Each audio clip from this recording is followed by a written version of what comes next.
show. I always feel like I look so small in this chair.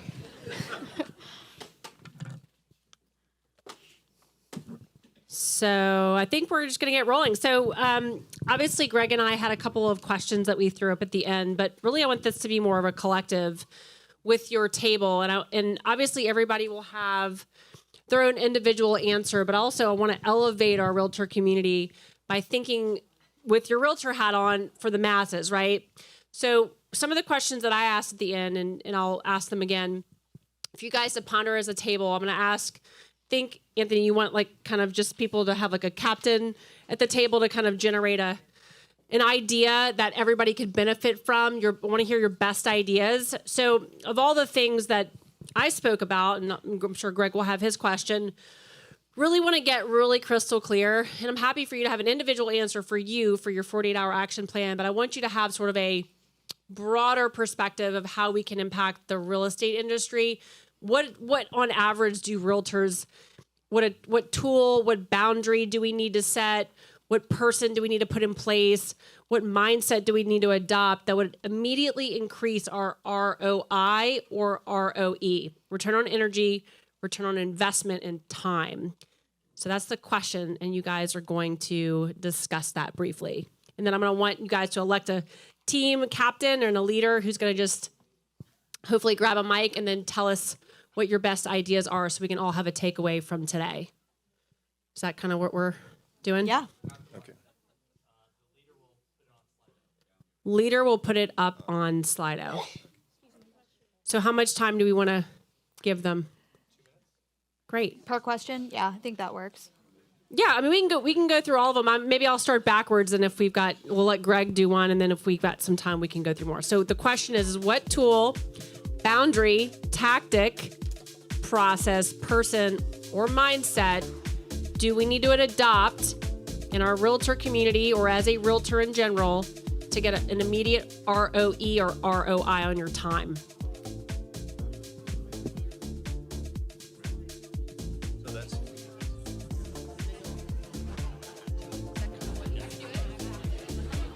Hello. And I'm going to add one more thing to it. Also, with all of our partners that are at the tables, y'all can engage in this too. So like you have your own ROE and ROI as well. So make sure it's a collaborative, y'all are all business owners and business leaders. So yes. If you guys have concluded at the table what your collective answer is, I believe the right next step is to put them into Slido. Slido? Yeah, Slido. And heads up, squad, on Slido, you'll see two tabs. There's a Q&A tab, and then there's an ideas tab. You want to post these in the ideas tab, so that way we see them. Let's see those ideas. We want to share. It's a mastermind. You got table 9 up there, though. Table 9, hire a contract to close coordinator. Y'all might have heard there's one in this room. She was the only one clapping for me. That's fine. Show a hand. Who has a contract to close coordinator, either in-house or... wow, look at all that opportunity. Y'all, your dollar per hour. Do you know what it is? It's much more than that. Setting boundaries so that we can run our lives instead of our clients. What kind of boundaries? Miguel, where are you? Give me an example. What's a boundary that you guys are going to set immediately? Are you just going to go dark, or are you going to set the expectation for your people? Yeah. Yep, let's hear a wrinkle. Okay. Miguel, let's talk about It these wasn't boundaries. a personal attack. Yeah. Anyways, like, it's an interesting concept. Well, so can I ask you something? Like, why 9? What do you mean? Like, why is 9 o'clock your boundary? Oh, no, it's not the boundary. You didn't call it midnight. That's what I'm saying is, And you'll take the call? yeah, Because why? making you guys happy. Do you value that more than your health? Actually, I do. I Okay, do. I don't well mind the then- midnight call. You're right. It's my boundary. You're right. Yeah. That's exactly it. Yeah, like you gotta, do I value my health, my Right. well-being, my sanity, or do I value fixing a title issue at 11 p.m. that can't really be solved in the moment? Yeah, you're right. Makes Yeah, sense. like- I'm just saying it's a sliding scale. Yeah. Thinking about it that way. And it's different for me than him. Right? Yeah, it's So, gonna be different for everybody. Yeah, yeah.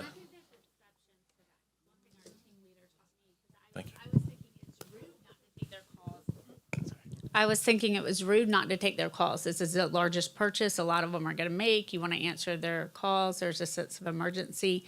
But one thing my team leader taught me is that after a certain time, ours is 7:00, if it's not immediate, if we're not in negotiations, if it's not something that's got a time clock on it, it can wait until the next day. So as long as you go ahead and acknowledge that, like 5:00, hey, I'm wrapping up for the day. Do you guys have any questions? If not, we'll follow back up with you.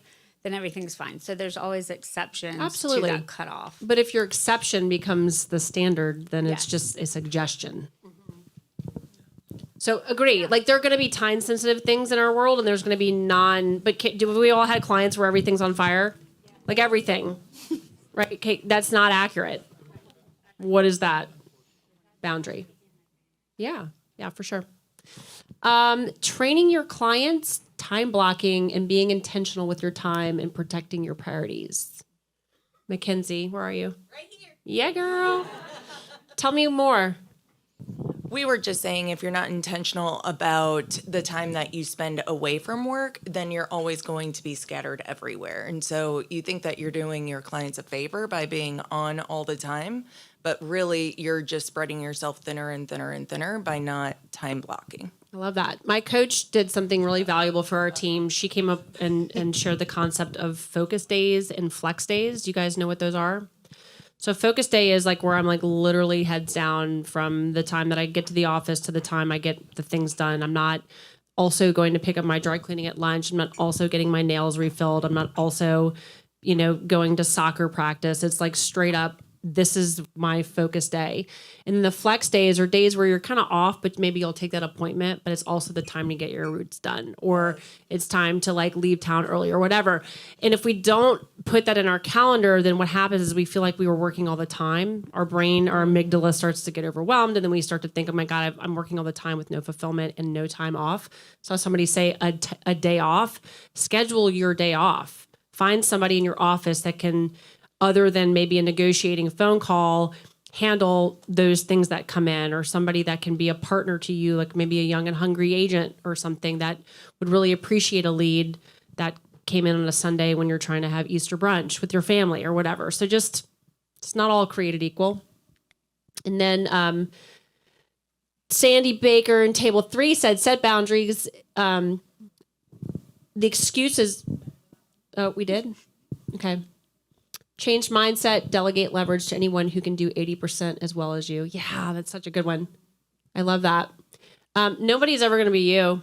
They're not going to do it like you. And you got to be okay with that. But you can set a standard for how you'd like to see things done and work towards holding that standard. And just know that it's going to not be 100% because they're not you, but you cannot do everything. So be good with 80%. Love it. Anybody else? Any ahas? Any questions from any of this? Meryl. Got you, Meryl. Oh, thank you. I said at our table that if we were to have opened any other type of business, there would be hours of operation. When you go to a restaurant, you're not expecting that, unless it's Waffle House, that it's open 24 hours. And so nobody's going to panic that the dry cleaner's not open or any other thing is not open. And we have to define for ourselves whatever our hours of operation are going to be and communicate that to our clients and then stick to it. Something that I try to stick to all the time is the important and urgent matrix. So if it's important and urgent, those are the things that are highest priority. But if it's important but not urgent, then it falls a little bit further on your list. If it's not important or not urgent, then obviously it doesn't need to be at the top of your list. But that really helps me with my mental organization and sanity and everything. And of course, nothing's an emergency after, 7, 8 p.m. or whatever. No one's operating. No one can fix it at that time. And so if you just don't respond, it's okay. People should understand that. But the person that doesn't understand that is probably not someone you want to work with. Love that. Abby. Yeah, that's great too. That's Stephen Covey's 7 Habits of Highly Successful People. Yeah. So, and I have no problem setting the boundaries and on and off work. However, Abby, how many kids do you have? 5. So it's been a long time of setting boundaries, and what I got a lot out of is the yes/no algorithm, because I'm having so much fun setting boundaries and having all this spare time that I like to say yes to everything else, every board meeting, every, this, that, and the other, and fill my calendar. So I got a lot out of like the really getting clear on things that I can say yes to and what needs to not. So I'm going to do a lot of thinking about, well, one, you said, does it make me money or bring me joy? And then taking a step further, going into like, freedom, excitement, adventure, achievement, impactful. Like I need to figure out what those are for me and what the algorithm is for myself. What are your non-negotiables, right? Like, and by the way, this can come in the form of clients, listings, buyers. It can come in the form of future opportunities. It can come in the form of your Friday night. Like, how often do we just say yes because it's available to us? Okay. Well, what are you giving up by saying that? So does it check those boxes? Yeah. And if you know what that is, then you won't have to actually like, ooh, do I or do? And by the way, I love saying no. I love saying no. It probably makes me a really lonely person, but I can't give my time away. That's all I have. Mm-hmm. Yeah. Okay. Yeah. I'm learning a lot up here. Greg. And I'm realizing that what I'm going to talk about next is part of the problem too, because everyone seems to be struggling with how do they prioritize so that they can have a life and a business. And I'm trying to tell you, hey, you need another business, which is you need to invest in real estate. And so, go ahead and just figure out how you work out all of this crap with more stuff to do. But I do think that what Anna's point is that you have to figure out what you want, and spending time with your family, spending time within boundaries of your business is important, and how you integrate what your future looks like while you're currently working in your business is maybe part of that business. And as she said, you have flex days, you have days where you work specifically on your business. A lot of different books talk about working in your business and then working on your business. And if I think you incorporate a desire to grow your wealth and your passive income as part of your active income business, then it becomes more integratable and not so, I got to take time to completely work on a different business, if that makes sense. And she talked about leverage as well. Your teams, your broker, other people that you're involved with can help you on the leverage side when it comes to real estate, because investing in real estate for yourself is very similar in many respects to working with clients and other aspects of real estate. My big question, to kind of pivot off of what she was saying, is if you do want to either start investing in real estate on your own, or you want to continue or pick up where maybe you've left off, what one action in specific can you possibly want to talk about that may be the right place to start for you as your table to make that happen, in light of also wanting to try and prioritize your time and what you spend your time on? If there's one thing you think is going to make the most difference, going to get you at least moving in the right direction on investing in real estate, what would that be? And a couple ideas can be, if you can talk to lenders, get pre-qualified, if you can maybe make a list of investors that you might want to talk to and partner with, or whatever it ends up being, come up with a couple of ideas that you can take back and in that precious 48 hours implement and feel like you're putting yourself in a system. 2 minutes. And don't forget, y'all, you can upvote your the best ideas that you're seeing. You can upvote them so that way they get seen. Okay, so that's been a couple of minutes. Let's see. Post in the... Sorry? Yeah, so if you haven't already, nominate your person, post in the Mastermind Ideas group so Greg can cherry pick and go through and we can unpack this. Looks like you've got table 7 over there. All right, table 7. When working with investors, I can't even read over here. What is our role as realtors when it comes to giving them advice on ROI, cap rates, et Wow, okay. Got any lawyers in the room? I think, again, advice and counsel are somewhat different. You want to be able to give them models so that they can look at the information with clarity and make their own decisions on it. Certain things are going to be opinion, but it's the same equivalent to when you give a client an estimate of what you think their home is worth. still their decision as to what they're going to list it for. Your only decision is if you're going to work with them at what they want to list it for. I think, again, when we're working with our clients, we're primarily giving them the information that we can find, that we feel comfortable with. So, when you're using comparables to come up with value, we use rental comparables to come up with rental rates. A lot of the other stuff is factual, what taxes are, what insurance is, what interest rates are, et cetera. So, if they ask you, well, what's a good cap rate, that really depends on who you are and what kind of return on investment you want. You can say, okay, ranges are between X and Y, and certain, people want this and certain people want that. But in realistic numbers, just providing them with the information and allowing them to make decisions about what they want as far as their returns are concerned is the best way to approach it. I wouldn't say, hey, you need to get this or nothing. Table 5's takeaway: pre-qualify ourselves as investors so we can be ready to make an investment on our own behalf. Yeah, and so the way we work with our investors is, like what Anna said, we don't work with somebody unless they're willing to sign a buyer brokerage agreement with us as an investor. We also recognize that investors come in at different levels. Some of them are very sophisticated and just really want us to help them find a property that they can't find because we have access to some that they may not be able to. We have others that they make $250,000 working for Home Depot, and they've always wanted to invest in real estate, and the spouse has finally said, okay, let's do it, and they don't know where to start. They absolutely don't know anything. Should I get an LLC? Should I buy it in my own name?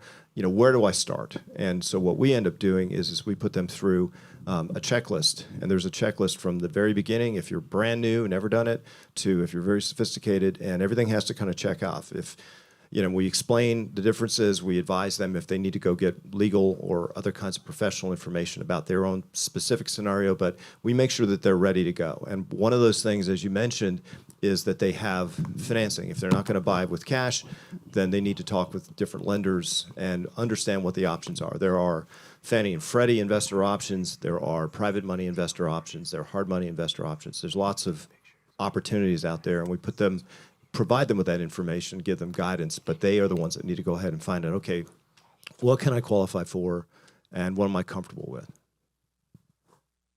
Let's see. Table 11. Know your numbers with interest rate and rental rates to know what to look for positive cash flow. Correct. So, positive cash flow is very, very important, but it depends. If you make a huge amount of income and you don't really need the positive cash flow, but the property itself might actually negatively cash flow, but it's going to appreciate like crazy, that is a component of return. And so most people are going to not want to have to feed a line. But if you find one where, hey, look, I'm losing $200 a month, but I'm going to be able to turn and sell this property for $30,000 in profit in a year, that might be an investment that you want to do. Everybody's return criteria are going to be different. And that's just something for you as an investor to figure out if that's what you want. Most of the times I'd suggest especially to find both. You want something that's going to appreciate, but you also want something that's going to be able to positively cash flow. And interest rates at this point in time are a big impact because they are certainly weighing down returns. And you have to expect, too, as you underwrite them, that interest rates might stay where they are. They might go up, but they also might go down. So looking at it in a longer term, if you're going to hold the property for a longer period of time, is something to consider. If it's, it's marginal now, but your gut feel is that interest rates might kind of stabilize and come down somewhat and you can refinance in the future, then that may be, a really good investment for you. If it breaks even or makes money now, maybe it's a good deal moving forward. Find business partners that have deep pockets. No matter how much money you have, it's never enough, especially as you want to scale. And certainly being able to spread risk and to work with other people is a lot of fun.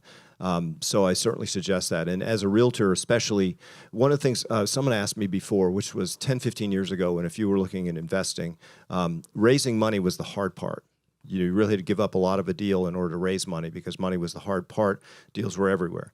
That's completely different now. There's a lot of money that's sitting on the sidelines looking for a return on investment. And those of you in this room who can find those opportunities actually have more leverage than you think. And so if you can find deals and bring deals to investors that make sense for them, I'm finding that it's a lot easier to raise money now than it has been in the past 10, 15 years. So that's something to think. And that's maybe a way to approach it, which is you don't have to do everything on your own. Bring something to the table. And maybe one of the things that you leave here and do is make a list of people that you work with that are investors, family, friends, other people that have money that might want to invest, and start working on bringing them deals. And there's good software that you can run that can analyze deals you can send out to some of your friends or some of these people that might have interest in investing with you, and that might be a way to get started. I want to ask you a question about that. Okay. As a realtor, if you didn't have any cash in your pocket, but you wanted to get in the investing game, do you feel like if you had a good couple of partnerships with investors, you could forego your commission as a portion of equity in the deal? Is that like a common thing? Would somebody be open to that typically? Yeah, I mean, I think some for investors finding the deal? Yeah, I mean, one of the nice things is if an investor finds a real estate agent that can find them properties, they want to hang on, just like a great hairstylist or doctor or whatever. Until something goes bad, you want to stay with that person because they understand what you're looking for and they bring you value. And so I think if you're able to bring value to investors, they want to continue to work with you. Some of them really don't want to partner with you. They're not partner-esque type people, but that is definitely something that you bring forward and say, hey, look, rather than me just earning a fee, I want to build my wealth the way you're doing it. How can we structure something where I just roll my commission in, or I do some of the sweat equity work and I get a percentage of ownership? And I think you'd be surprised how many people would be open to that. I have one more question. I should have my own table number. As a realtor and an investor, when I'm serving people who are in my investor pipeline and I pledge my fiduciary to them as their realtor, how do you handle ethically sourcing deals that you might buy when you also have investors that would want an opportunity at that same deal? Wow. Okay. Well, I put that out there. I think if you are under a buyer brokerage agreement with an investor and they're looking for a very specific type of property, you want to. Alexa, how do I answer Take a this? left.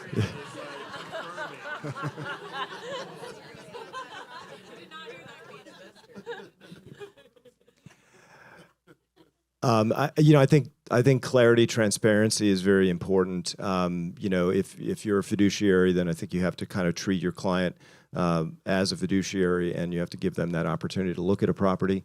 If it's something that you want to buy yourself, and you're working with them and you're working for yourself, I think you give them the opportunity. We have had clients where we've had two institutions that want to buy the same property, and we're the broker for both of them. And we've just been very open with them. Say, hey, look, we work with both of you. Both of you want to offer the property. Make your best offer, and then we present both of those offers, and whoever is willing to pay more for it gets it, kind of. But that's a tough question. Thank you. All right.